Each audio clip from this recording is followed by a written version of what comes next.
Up in the morning and out to school. The teacher is teaching the golden rule.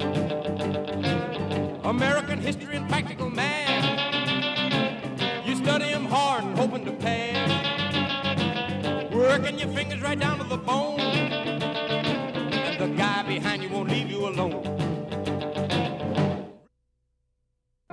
The year is 1929. Herbert Hoover is our president during this period marked by Prohibition and the Great Depression. 1929 was also the year the cornerstone was laid for PS 133, and history was made.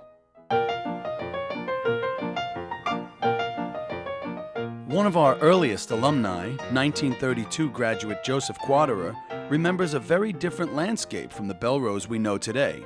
At that time, Belrose was still the home to a potato field or two. The school was the only building in the area. But the neighborhood wasn't the only thing that looked different. Inside the school, classrooms were filled with the heavy wooden desks used at the time, each containing a glass inkwell inside a covered brass receptacle. The boys were always getting into trouble because they loved to dip the girls' hair into the inkwells. Mr. Quaderer also recalls time spent in the Glee Club, as well as the Boy Scouts, where one of the requirements was the making of a 1 square mile map. Another alumnus, Dr. Ephraim Zaxon, class of 1936, fondly remembers the principal at the time, Phoebe Combs. Ms. Combs seemed to be an all-powerful figure who most certainly was in possession of greater powers than mere mortals. It was said that the beloved Miss Combs knew the name of every child in the school, and even those children sent to her office for discipline never left without a warm hug. She remained our principal through the end of the 1930s. Over there. As the 1940s commenced, the winds of war were blowing, and not just over there. There were some scary moments on the home front as well. Two of our alumni, Bill Feeney, class of 1943, and Blanche Marie Smith, class of 1946, recall vivid memories of June 17, 1940. Just as class was beginning, there was a loud noise coming from the sky. We all ran to the windows in time to see 2 orange explosions toward the west. 2 flaming army planes and their crew, with parachutes on fire, were falling from the sky. It was a sad day in Belrose. 11 trees were later planted in the Esplanade on 239th Street, and each had a wooden plaque bearing a flyer's name. Very sad. PS 133's Parent-Teacher Association has always played an integral role in the life of our school. Joan Miller Rackner, class of 1944, remembers her mom being PTA secretary for many years, which made Joan feel very special. I was privy to first knowledge of when a puppet show, bake sale, or other special event would be held. And we hear that in 1945, graduate Tom Hayden was spotted kissing someone, we won't say whom, on the stair landing at the 8th grade graduation party.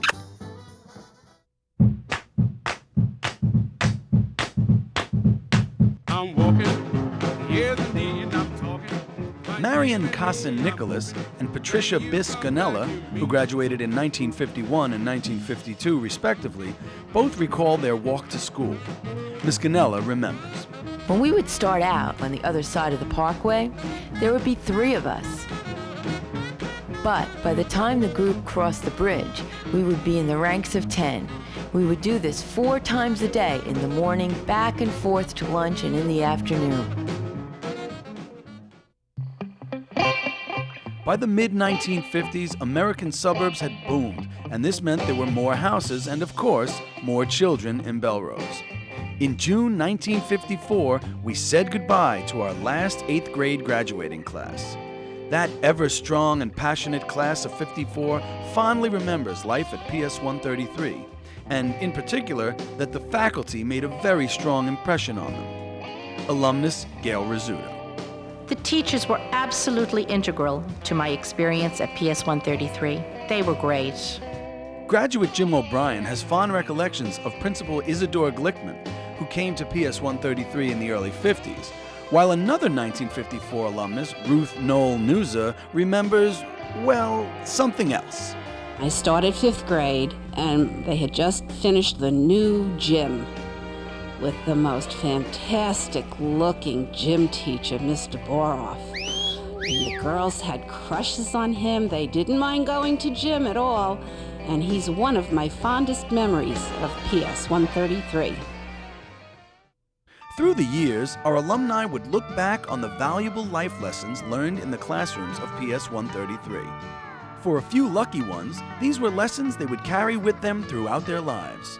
Alumnus Bill Hasters painted posters in art class showing the buildings of New Amsterdam. He would later become an architect. He also took ballroom dance lessons in the gym after school, and for the last 20 years has been teaching ballroom dance on cruise ships. Oh, the times they are a-changin'. The area continued to grow and some old faces left, though our current alumni mailing list consists of many a Belrose address.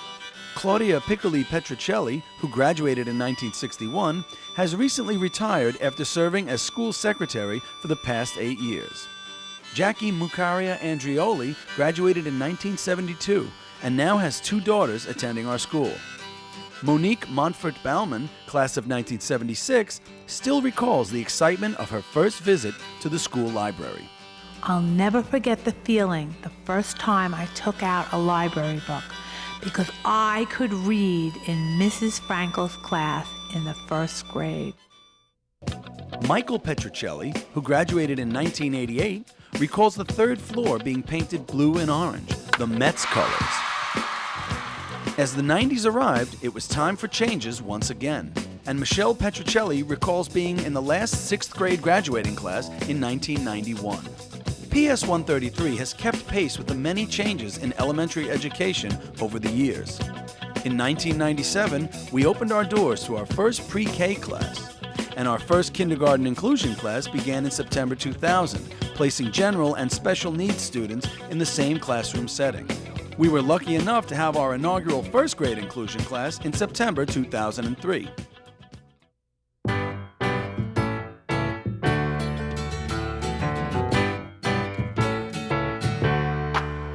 Welcome back. Today, PS 133 celebrates 75 years of lighting up the minds of our children. We celebrate the diversity of our backgrounds and the coming together of our children in friendship and learning each day. We celebrate the harmony between our hard-working, dedicated staff and our Parent-Teacher Association, and the commitment we all have to educating the youth of our community. Here's looking forward to the next 75. Welcome back, welcome back, welcome back.